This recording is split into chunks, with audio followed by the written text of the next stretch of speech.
नमस्कार दोस्तों, विकास study circle के यूट्यूब चैनल पर आप सभी का स्वागत है। दोस्तों, आज 6 फरवरी 2023 से संबंधित जो महत्वपूर्ण करंट अफेयर है उस पर हम लोग चर्चा करेंगे। आप लोग दोस्तों वीडियो के साथ अंत तक अवश्य बने रहें तथा वीडियो को ज़्यादा से ज़्यादा लाइक करें, शेयर करें और चैनल को अधिक से अधिक सब्सक्राइब करें। चलिए दोस्तों, देखते हैं आज का हमारा पहला प्रश्न है। हाल ही में पहली बार मनाए गए सर्वोच्च न्यायालय के स्थापना दिवस के अवसर पर मुख्य अतिथि किसे बनाया गया। बहुत ही दोस्तों इम्पोर्टेंट प्रश्न है, आप लोग इम्पोर्टेंट टिक कर लीजिए। इस पर कह रहा है कि हाल ही में दोस्तों पहली बार जो है मनाए गए सर्वोच्च न्यायालय के स्थापना दिवस के अवसर पर मुख्य अतिथि किसे बनाया गया। तो सुंदरेश मेनन को दोस्तों मुख्य अतिथि बनाया गया। और सुंदरेश मेनन जी जो हैं यह सिंगापुर के मुख्य न्यायाधीश हैं। ध्यान रखें दोस्तों, इसमें जो सर्वोच्च न्यायालय है उसने अपनी जो है स्थापना दिवस पहली बार मनाई, इसीलिए दोस्तों यह प्रश्न जो है इम्पॉर्टेंट हो जाता है। 2023 में दोस्तों सुप्रीम कोर्ट ने जो है अपनी स्थापना दिवस पहली बार मनाई है और इस पर दोस्तों इस अवसर पर मुख्य अतिथि थे सुंदरेश मेनन जो कि सिंगापुर के मुख्य न्यायाधीश हैं। इस बार दोस्तों 2023 में सुप्रीम कोर्ट की 73वीं वर्षगांठ है। और सुप्रीम कोर्ट की बात की जाए तो दोस्तों 28 जनवरी 1950 से सुप्रीम कोर्ट ने कार्य करना प्रारंभ किया था। सुप्रीम कोर्ट से संबंधित अनुच्छेद कौन सा है हमारे संविधान में, तो अनुच्छेद 124 के दोस्तों अंतर्गत सुप्रीम कोर्ट की सभी बातें लिखी हैं कि इसमें कितने न्यायाधीश होंगे, इनकी जो है कार्यावधि कितनी होगी, इनका वेतन क्या होगा, इनकी नियुक्ति कौन करेगा। ये जो दोस्तों सुप्रीम कोर्ट से संबंधित जो भी बातें हैं वह सभी अनुच्छेद 124 के अंतर्गत दी गई हैं। स्थापना के समय दोस्तों जो सुप्रीम कोर्ट है इसमें न्यायाधीशों की संख्या कितनी थी, तो 1+7 यानी दोस्तों टोटल 8 न्यायाधीशों की संख्या थी, जिसमें एक जो है वह मुख्य न्यायाधीश था और 7 जो है दोस्तों अन्य न्यायाधीश थे। तो ध्यान रखिए दोस्तों, स्थापना के समय न्यायाधीशों की संख्या कितनी थी, 1+7। और वर्तमान में कितनी है, तो दोस्तों 1+33, 1+33 वर्तमान में दोस्तों यह संख्या है। तो ध्यान रखें। आगे देखिएगा दोस्तों, अगर बात की जाए दोस्तों सुप्रीम कोर्ट की, तो वर्तमान में दोस्तों 50वें जो मुख्य न्यायाधीश हैं कौन हैं, आपको पता होगा कि कौन है, तो DY चंद्रचूड़ जो हैं, चंद्रचूड़, ये दोस्तों वर्तमान में सुप्रीम कोर्ट के 50वें मुख्य न्यायाधीश हैं। और अगर आपसे पूछा जाए कि वर्तमान में दोस्तों जो सुप्रीम कोर्ट है इसमें महिला न्यायाधीशों की संख्या कितनी है, महिला न्यायाधीशों की संख्या कितनी है, तो वर्तमान में दोस्तों 3 है। ध्यान रखें। आगे देखिएगा, अगला प्रश्न है कि 74वें दोस्तों गणतंत्र दिवस जो कि 26 जनवरी 2023 को दोस्तों हुआ। 26 जनवरी 2023 को दोस्तों 74वां जो है गणतंत्र दिवस था। इस अवसर पर भारत के दोस्तों मुख्य अतिथि कौन थे, तो मुख्य अतिथि थे दोस्तों अब्देल फतेह अल सीसी जो कि मिस्र के राष्ट्रपति हैं। ध्यान रखें दोस्तों, अब्देल फतेह अल सीसी जो हैं यह गणतंत्र दिवस 74वें गणतंत्र दिवस पर मुख्य अतिथि थे। मिस्र की बात की जाए तो दोस्तों आपको पता होगा COP27 जो है यह कहाँ आयोजित किया गया, तो COP27 मिस्र में आयोजित किया गया था। आगे देखिएगा, 17वें प्रवासी भारतीय सम्मेलन का आयोजन कहाँ किया गया, तो 17वें प्रवासी भारतीय सम्मेलन का आयोजन किया गया इंदौर मध्य प्रदेश में। और इसमें दोस्तों मुख्य अतिथि कौन थे, तो मोहम्मद इरफान, यह इस बार दोस्तों मुख्य अतिथि थे। यह कहाँ के निवासी हैं, तो गुयाना के राष्ट्रपति हैं दोस्तों मोहम्मद इरफान। यह 17वें प्रवासी भारतीय सम्मेलन पर मुख्य जो है अतिथि थे। ध्यान रखें, इनका क्रम भी जरूर आप लोग ध्यान रखें। 74वां जो गणतंत्र दिवस है यह कौन से क्रम का है, 74वां। और प्रवासी भारतीय सम्मेलन यह कौन से क्रम का है, तो 17वां। इसमें दोस्तों और प्रवासी भारतीय दिवस कब मनाया जाता है, तो दिवस की दोस्तों बात की जाए अगर कि प्रवासी भारतीय दिवस कब मनाया जाता है, तो 9 जनवरी को, 9 जनवरी को मनाया जाता है प्रवासी भारतीय दिवस। और क्यों मनाया जाता है, क्योंकि आपको पता होगा 9 जनवरी दोस्तों 1915 को महात्मा गांधी जी दक्षिण अफ्रीका से लौट कर आए थे, इसीलिए प्रत्येक वर्ष दोस्तों प्रवासी भारतीय दिवस जो है 9 जनवरी को मनाया जाता है। और इस बार 17वें प्रवासी भारतीय सम्मेलन का आयोजन कहाँ किया गया, इंदौर मध्य प्रदेश में। और मुख्य अतिथि कौन थे, तो मोहम्मद इरफान जो कि गुयाना के राष्ट्रपति हैं। इनसे दोस्तों प्रश्न बनने की प्रबल संभावना रहेगी। आप लोग ध्यान रखें कि गणतंत्र दिवस पर मुख्य अतिथि कौन था, प्रवासी भारतीय सम्मेलन में मुख्य अतिथि कौन था, और ये दोस्तों जो ऊपर हुआ कि सर्वोच्च न्यायालय के स्थापना दिवस के अवसर पर मुख्य अतिथि कौन थे, तो सुंदरेश मेनन। ये तीनों पॉइंट दोस्तों काफ़ी इंपॉर्टेंट रहेंगे, तो इनको दोस्तों बहुत अच्छे तरीके से आप लोग याद कर लीजिएगा कि कौन से अवसर पर कौन दोस्तों मुख्य अतिथि था। आगे देखिएगा, अगला दोस्तों प्रश्न देखिएगा, कह रहा है सुप्रीम कोर्ट के न्यायाधीशों की अवकाश ग्रहण करने की आयु सीमा कितनी है। तो सुप्रीम कोर्ट के दोस्तों न्यायाधीशों की अवकाश ग्रहण करने की आयु सीमा है 65 वर्ष। 65 वर्ष दोस्तों आयु सीमा है। और अगर बात की जाए हाई कोर्ट जो हैं, हाई कोर्ट दोस्तों इनमें जो मुख्य जो न्यायाधीश हैं, इनकी जो अवकाश ग्रहण करने की आयु सीमा कितनी है, तो 62 वर्ष। ध्यान रखिए दोस्तों, जो सुप्रीम कोर्ट है इनके न्यायाधीशों की अवकाश ग्रहण करने की आयु सीमा है 65 वर्ष। और जो हाई कोर्ट हैं, हाई कोर्ट के दोस्तों जो न्यायाधीश हैं उनकी अवकाश ग्रहण करने की आयु सीमा है 62 वर्ष। आगे देखिएगा, अगला प्रश्न कह रहा है कि अगर मौलिक अधिकारों का उल्लंघन हो तो रिट कौन जारी कर सकता है। बहुत ही अच्छा प्रश्न है, ध्यान रखिए दोस्तों। कह रहा है कि अगर मौलिक अधिकारों का उल्लंघन हो तो रिट कौन जारी कर सकता है। तो दोस्तों रिट जारी करने का अधिकार सुप्रीम कोर्ट और हाई कोर्ट दोनों को है दोस्तों। और किस विषय पर, तो मौलिक अधिकारों के उल्लंघन पर।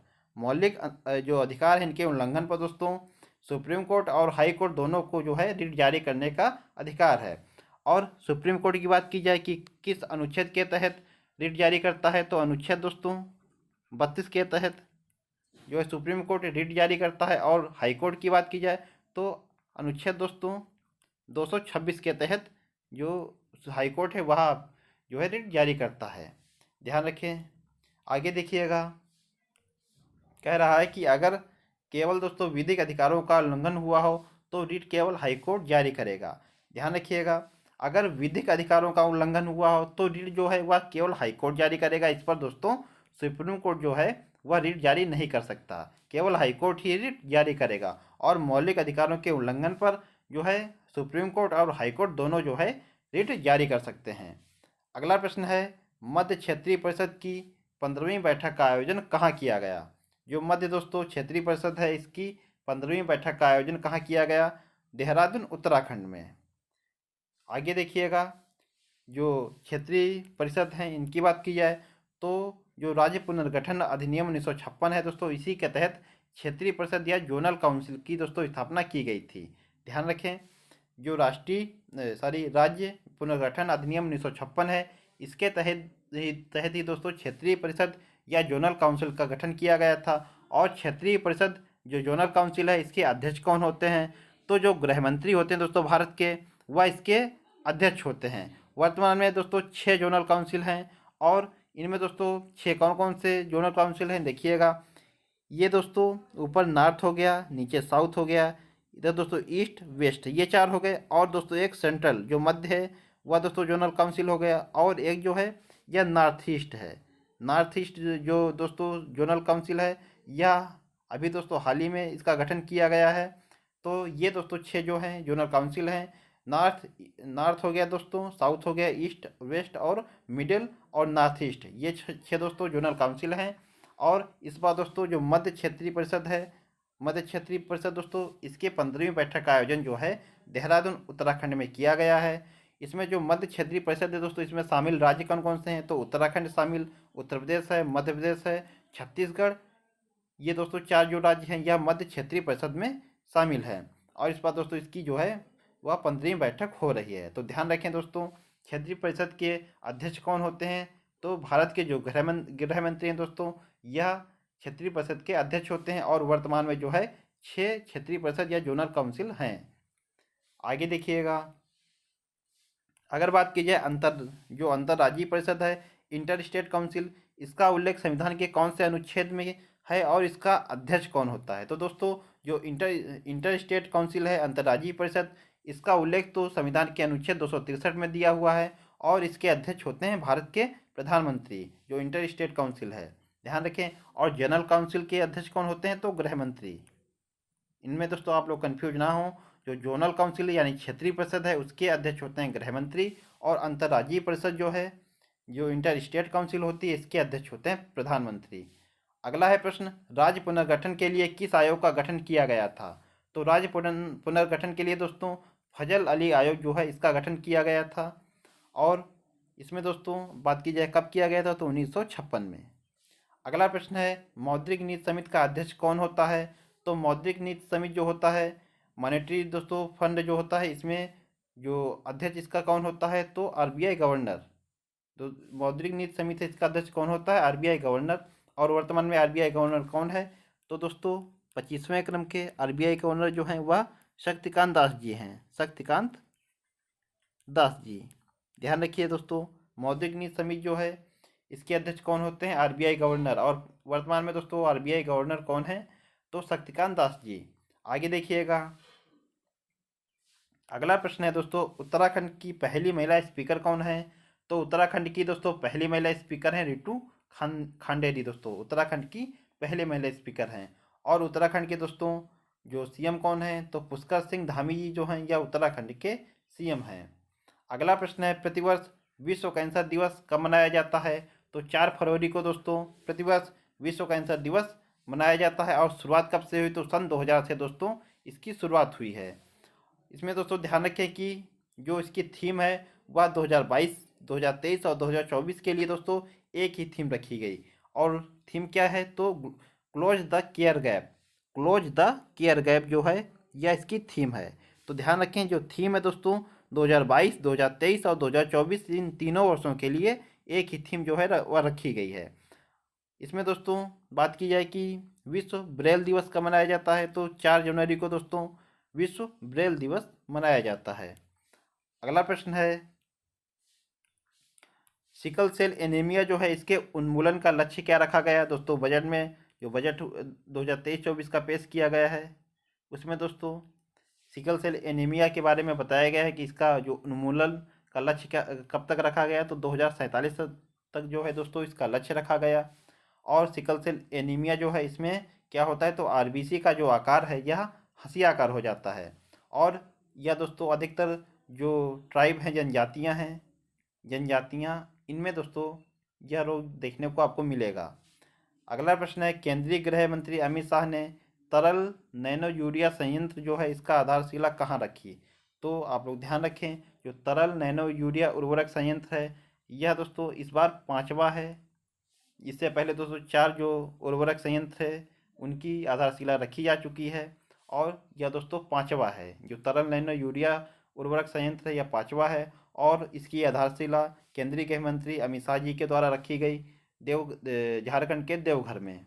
ध्यान रखें, 5वें तरल नैनो यूरिया उर्वरक संयंत्र की आधारशिला झारखंड के देवघर में रखी गई है।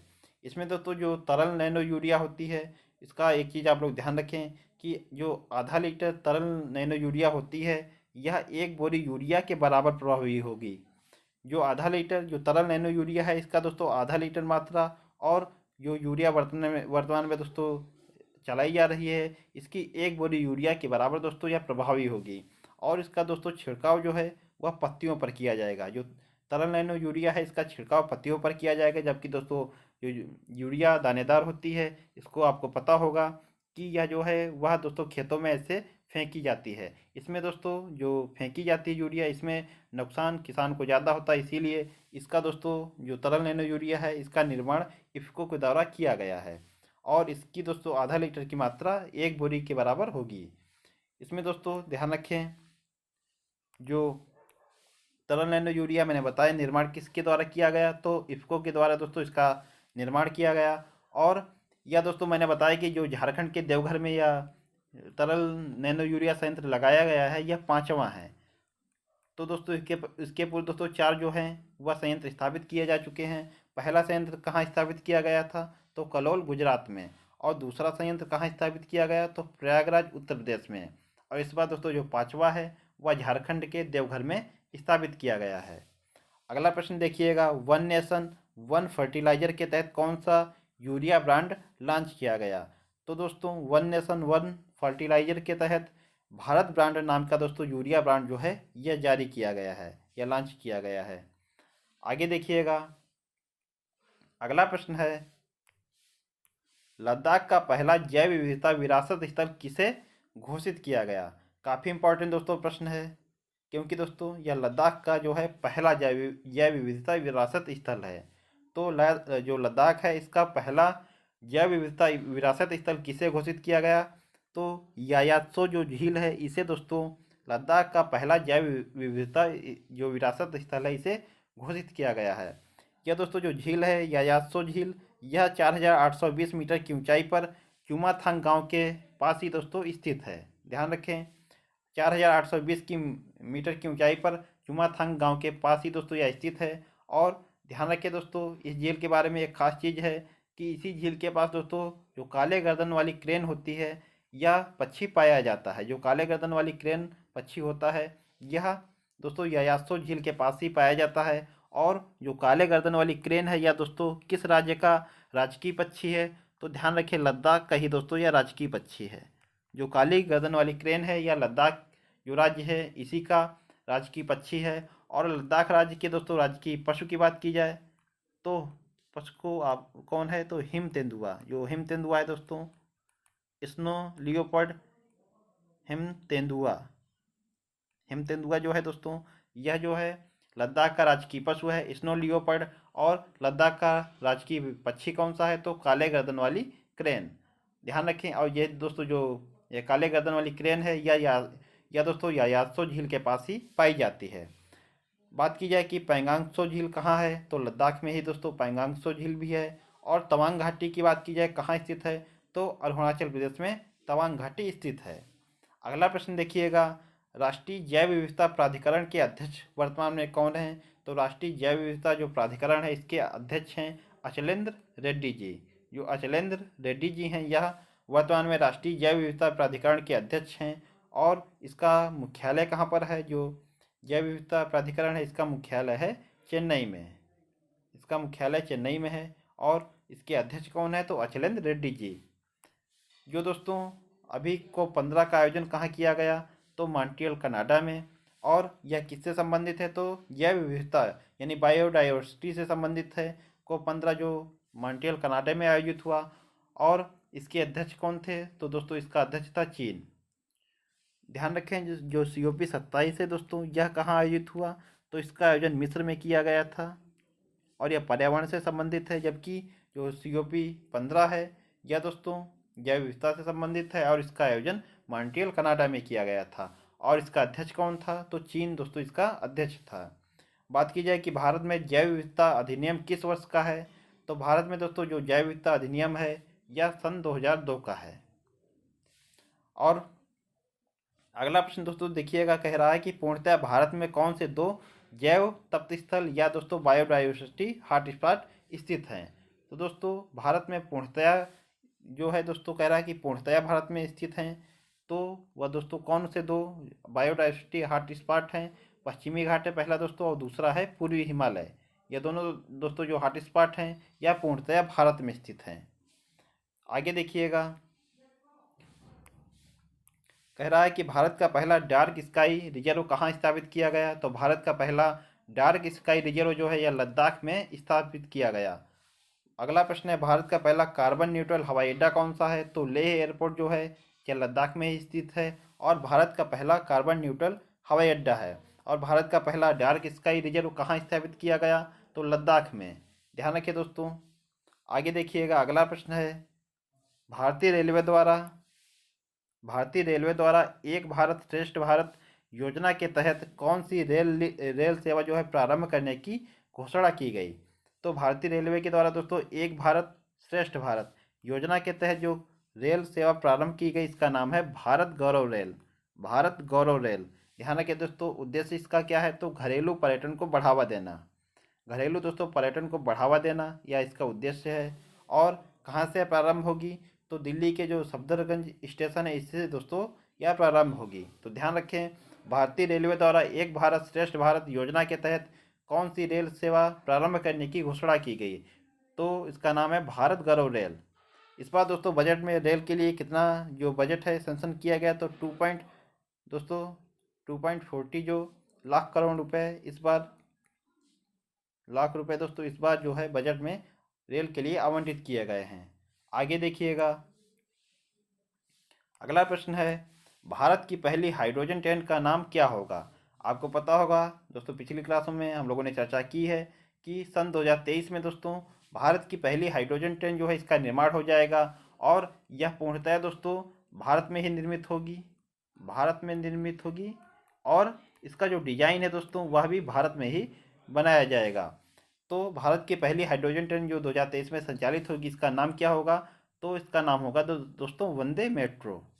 अगला प्रश्न है, दक्षिण भारत की पहली वंदे भारत ट्रेन दोस्तों किसके मध्य चली थी? तो दक्षिण भारत की जो पहली वंदे भारत ट्रेन है, यह मैसूर से चेन्नई के मध्य जो है चलाई गई थी। और अगर पूरे भारत की बात की जाए कि भारत की पहली वंदे भारत ट्रेन कौन सी है, कहाँ है दोस्तों, किसके मध्य चली थी? तो भारत की पहली वंदे भारत ट्रेन की बात की जाए तो यह चली थी दोस्तों वाराणसी से दिल्ली के मध्य। ध्यान रखें, अगर पूछा जाए आपसे प्रश्न कि भारत की पहली वंदे भारत ट्रेन कहाँ से कहाँ तक चली, तो किसके मध्य चली? तो दिल्ली से वाराणसी के मध्य। और दक्षिण भारत की पहली वंदे भारत ट्रेन जो है मैसूर से चेन्नई के मध्य चलाई गई है। ध्यान रखिएगा। आगे देखिएगा, अगला प्रश्न है, भारत गौरव योजना के तहत भारत की पहली निजी ट्रेन कहाँ से संचालित की गई? तो भारत गौरव योजना के तहत दोस्तों भारत की पहली जो निजी ट्रेन है, यह कोयम्बटूर से शिरडी तक दोस्तों संचालित की गई है। ध्यान रखिए दोस्तों, यह भी काफ़ी इंपॉर्टेंट प्रश्न है कि भारत गौरव योजना के तहत भारत की पहली निजी ट्रेन कहाँ से कहाँ तक संचालित की गई? तो कोयम्बटूर से शिरडी तक। अगला प्रश्न है, कह रहा है कि हाल ही में मेरो रुख मेरो संतति, मेरो रुख मेरो संतति हरित पहल का जो शुरुआत है वह कहाँ की गई? तो दोस्तों मेरो रुख मेरो संतति हरित पहल जो है इसकी शुरुआत सिक्किम में की गई है। और सिक्किम के वर्तमान में सीएम कौन है? तो वर्तमान में दोस्तों सिक्किम के सीएम हैं प्रेम सिंह तमांग। प्रेम सिंह तमांग दोस्तों जो हैं, यह वर्तमान में सिक्किम के दोस्तों सीएम हैं। आगे देखिएगा दोस्तों, अगर बात की जाए किस संविधान संशोधन के तहत सिक्किम को पूर्ण राज्य का दर्जा दिया गया? तो 36वां संविधान संशोधन 1975 के तहत दोस्तों सिक्किम को जो है वह पूर्ण राज्य का दर्जा दिया गया है। और अगर प्रश्न दोस्तों बने, ध्यान रखिए दोस्तों, दोनों फैक्ट कितने अच्छे हैं देखिएगा। कह रहा है कि न्यूनतम विधानसभा सीट पूछी जाए कि भारत में न्यूनतम विधानसभा सीट किस दोस्तों यूटी या किस राज्य की हैं? तो यूटी में दोस्तों आएगा पुडुचेरी। अगर आपसे सीधा प्रश्न पूछे कि न्यूनतम विधानसभा सीट वाला राज्य, तो पुडुचेरी। इसमें दोस्तों विधानसभा की 30 सीटें हैं। और अगर प्रश्न पूछा जाए कि न्यूनतम विधानसभा सीट वाला राज्य, ध्यान रखिए दोस्तों, अगर राज्य की बात की जाए तो राज्य होगा सिक्किम। जबकि अगर सीधा यूटी आपसे पूछे या यूटी ना पूछेगा, सीधा ऐसे बोले कि न्यूनतम विधानसभा सीट वाला राज्य, तो वह होगा दोस्तों पुडुचेरी। और अगर दोस्तों सीधा कहे कि न्यूनतम विधानसभा सीट वाला राज्य, तो वह होगा दोस्तों सिक्किम। इसमें सीटें कितनी हैं? तो 32 हैं, क्योंकि दोस्तों पुडुचेरी जो है यह हमारा यूटी है। इस समय दोस्तों आपको पता होगा जो 2 यूटी हमारे हैं, एक दोस्तों सिक्किम, ये सारी पुडुचेरी हो गई पुडुचेरी, और दूसरा दोस्तों दिल्ली। इन दोनों में दोस्तों आपके जो है विधानसभा चुनाव भी होते हैं। तो ध्यान रखिए दोस्तों। अगला प्रश्न देखिएगा, अगला प्रश्न है, कह रहा है कि 36वां inter university north zone youth festival Antarnaad का आयोजन कहाँ किया गया? ध्यान रखें दोस्तों, इसका नाम क्या रखा गया है? जो 36वां inter university north zone youth festival, इसका नाम रखा गया है अंतर्नाद। इसका आयोजन कहाँ किया गया? तो जम्मू विश्वविद्यालय में दोस्तों इसका आयोजन किया गया। इसका शुभारंभ किसने किया? तो मनोज सिन्हा जो हैं दोस्तों, जो इसके दोस्तों जम्मू कश्मीर के उपराज्यपाल हैं, इन्होंने इसका शुभारंभ किया था। और समापन किसने किया? तो समापन किया है जो अनुराग ठाकुर जी हैं। अनुराग ठाकुर जी केंद्रीय युवा मंत्री हैं दोस्तों, इन्होंने दोस्तों इसका समापन किया है।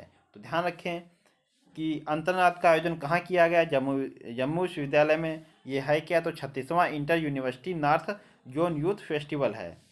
बात की जाए कि दोस्तों खेलो इंडिया यूथ गेम्स का आयोजन कहाँ किया जाएगा? तो इनका आयोजन मध्य प्रदेश में किया जाएगा। और इस बार दोस्तों क्रम कौन सा होगा? तो 5वें क्रम के होंगे। और तीसरे दोस्तों खेलो इंडिया यूनिवर्सिटी गेम्स का आयोजन कहाँ किया जाएगा? उत्तर प्रदेश में।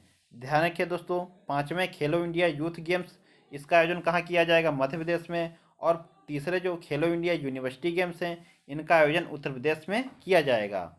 इसके अलावा दोस्तों अगला प्रश्न देखिएगा, कह रहा है कि 33वें ग्रीष्मकालिक ओलंपिक का आयोजन कहाँ किया जाएगा? पेरिस फ्रांस में। और ये 33वें जो ग्रीष्मकालीन ओलंपिक होंगे, यह कब होंगे? तो 2024 में। 2000 में दोस्तों 2020 में, जब 2020 में जो 32वें क्रम के थे ओलंपिक, उनका आयोजन कहाँ हुआ था? तो टोक्यो जापान में। टोक्यो जापान में दोस्तों 32वें क्रम के जो ओलंपिक हुए थे उनका आयोजन किया गया था। अगला प्रश्न है, Indian national car racing championship 2023 में फार्मूला 2000 वर्ग में विजेता कौन बना? तो इसमें दोस्तों विजेता बने हैं साई संजय। यह कहाँ के निवासी हैं? तो चेन्नई के हैं। आपसे पूछा जाए कि दोस्तों पंकज आडवाणी का संबंध किस खेल से है? तो पंकज आडवाणी का संबंध है बिलियर्ड्स से। बिलियर्ड्स से संबंधित है पंकज आडवाणी। आगे देखिएगा दोस्तों, अगला प्रश्न है दोस्तों, कह रहा है कि पाकिस्तान के पूर्व राष्ट्रपति परवेज मुशर्रफ का निधन हो गया। ये दोस्तों जो परवेज मुशर्रफ हैं या पाकिस्तान के पूर्व राष्ट्रपति थे, इनका निधन हो गया। इसमें दोस्तों अगर बात की जाए 1999 जब आपको पता होगा कारगिल युद्ध हुआ था, उस समय परवेज मुशर्रफ जो थे यह पाकिस्तान के सेना प्रमुख थे। जो 1999 में दोस्तों कारगिल युद्ध हुआ था, उस समय परवेज मुशर्रफ जो थे यह पाकिस्तान के सेना प्रमुख थे। और कारगिल युद्ध में दोस्तों भारतीय जो सेना इसके द्वारा कौन सा ऑपरेशन चलाया गया था? तो कारगिल युद्ध के समय दोस्तों भारतीय सेना के द्वारा ऑपरेशन विजय चलाया गया था। और पाकिस्तान की ओर से कौन सा ऑपरेशन चलाया गया था? तो ऑपरेशन बद्र। ध्यान रखें दोस्तों। और कारगिल युद्ध जो है भारत ने जीता ऑपरेशन विजय चलाकर।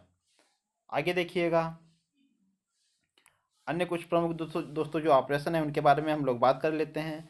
ऑपरेशन मेघदूत, यह दोस्तों आपको पता होगा जो 1984 में सियाचिन पर दोस्तों अधिकार करने के लिए ऑपरेशन मेघदूत चलाया गया था। ऑपरेशन गंगा दोस्तों यूक्रेन से भारतीयों की वापसी के लिए ऑपरेशन गंगा चलाया गया। अफगानिस्तान से भारतीयों की वापसी के लिए ऑपरेशन देवी शक्ति चलाया गया। पीएफआई जो दोस्तों पॉपुलर फ्रंट ऑफ इंडिया, इसको बैन करने के लिए ऑपरेशन ऑक्टोपस चलाया गया। सीबीआई और ईडी इनके द्वारा दोस्तों ऑपरेशन ऑक्टोपस जो है पीएफआई को बैन करने के लिए चलाया गया। ऑपरेशन त्रिशूल दोस्तों 1971 में भारतीय नौसेना के द्वारा कराची बंदरगाह को तबाह करने के लिए ऑपरेशन त्रिशूल चलाया गया। तो ये दोस्तों कुछ प्रमुख ऑपरेशन हैं, इनके बारे में दोस्तों आप लोग ध्यान रखें। ऑपरेशन मेघदूत 1984 में सियाचिन पर अधिकार के लिए चलाया गया। ऑपरेशन गंगा यूक्रेन से भारतीयों की वापसी के लिए चलाया गया। ऑपरेशन देवी शक्ति अफगानिस्तान से भारतीयों की वापसी के लिए चलाया गया। ऑपरेशन ऑक्टोपस पीएफआई को बैन करने के लिए दोस्तों चलाया गया। ऑपरेशन त्रिशूल 1971 में भारतीय सेना के द्वारा कराची बंदरगाह को नष्ट करने के लिए चलाया गया था। तो ध्यान रखें दोस्तों। ये थे दोस्तों आज के कुछ महत्वपूर्ण प्रश्न जो दोस्तों करंट अफेयर से संबंधित थे। इसमें दोस्तों हम लोग करंट अफेयर और स्टैटिक जीके बहुत अच्छे तरीके से हम लोग आपस में। तो दोस्तों आज की क्लास जो है काफ़ी इम्पॉर्टेंट है। अगर दोस्तों आपको क्लास पसंद आई हो तो दोस्तों क्लास को लाइक करें, शेयर करें और चैनल को अधिक से अधिक सब्सक्राइब करें। मिलते हैं दोस्तों अपनी अगली क्लास में, तब तक के लिए आप लोगों को बहुत बहुत धन्यवाद। जय हिंद दोस्तों।